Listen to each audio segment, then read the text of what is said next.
The $1 million retirement. It's the number that gets thrown around constantly. Financial articles, retirement calculators, dinner party conversations.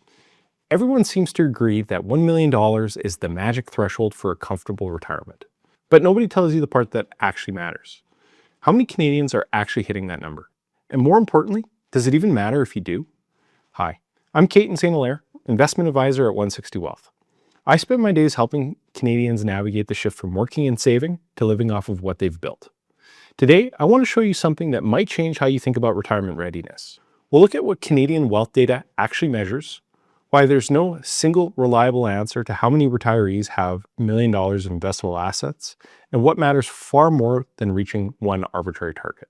Let us start with what the available numbers can and cannot tell us. There isn't one clean figure, and here's why.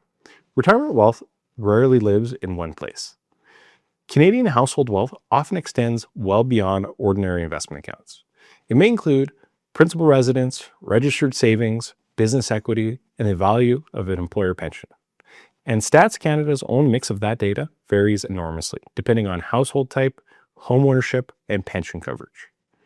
So the moment someone asks how many Canadians have $1 million, the real answer is $1 million of what? Most Canadians aren't building wealth primarily through investment accounts at all. Canadian household wealth often comes through their homes and their employer pensions. CPP and OAS are different.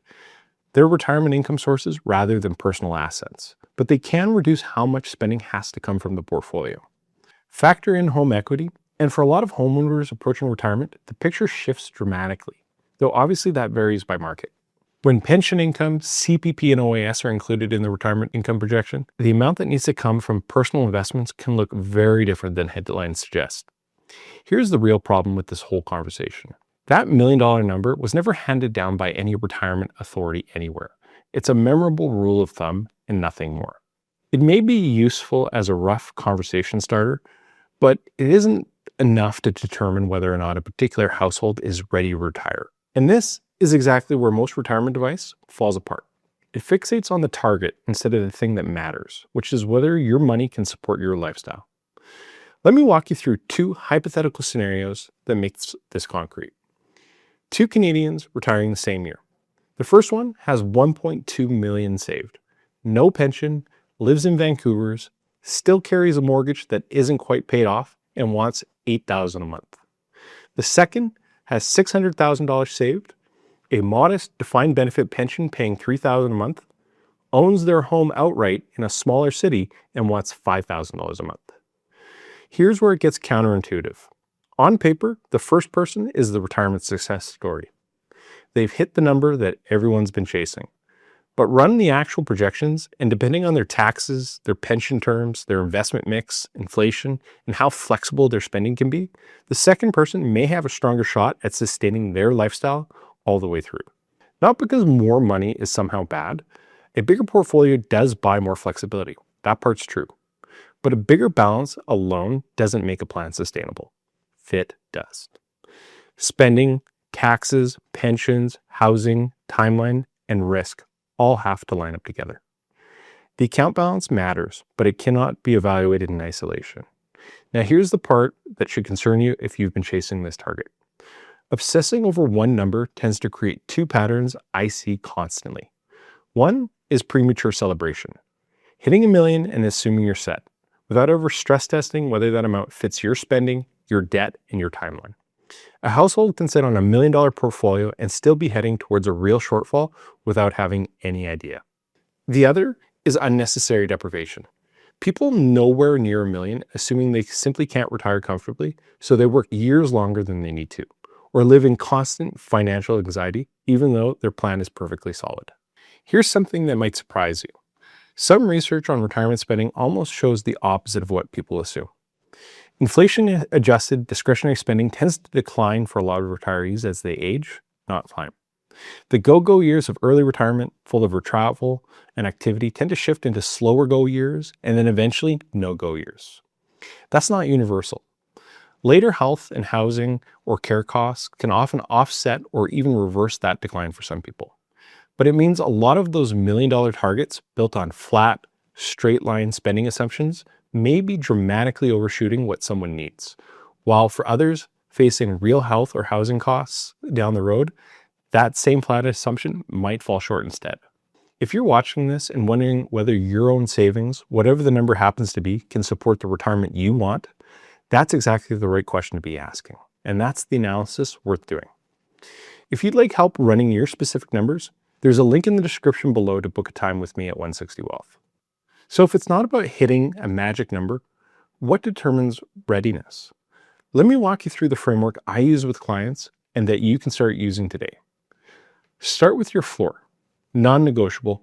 What's the minimum monthly income you need just to cover the essentials? Add up your expected CPP and OAS, any workplace pension, and any other relatively predictable income using realistic start dates and after-tax figures. The gap between your floor and what you actually want to spend, this is what your portfolio has to cover. Most people have never once sat down and calculated this number, and it changes everything the moment that they do. From there, stress test your withdrawal rate, because this is where most plans quietly fall apart. Pulling 3 or 4% a year carries a completely different risk profile than pulling 6 or 7, but no single percentage is automatically safe. It has to be tested against your actual timeline, your investment mix, taxes, fees, inflation, the whole picture. Specifically test what happens if the markets drop hard in the first 5 years, because poor returns early on can do outsized damage. You're forced to sell into weakness, and that leaves behind less to participate in recovery later. Your home equity matters too, but only if there's a real plan to use it. It isn't retirement income just sitting there passively waiting. Downsizing, selling, and renting, borrowing against the property, those are all real options, and each one comes with its own costs and trade-offs. A reverse mortgage, for instance, accrues interest the whole time and quietly eats into what's left of your equity and your estate. And build in flexibility.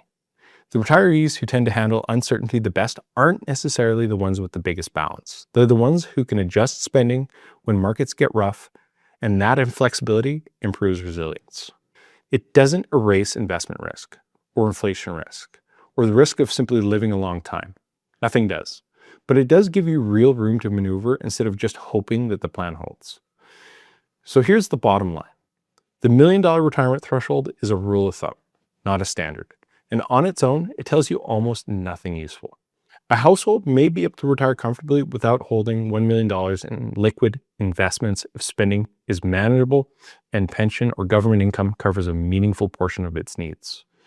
Another household may report more than $1 million of total net worth, largely because that figure includes housing or employer pension wealth. Neither number by itself improves retirement readiness. What matters is whether your income sources, your real spending, and your actual savings line up with each other. If you want to know exactly where you stand and whether your plan actually holds up under pressure, book a time with me. The link is in the description below, and I'll see you in the next video.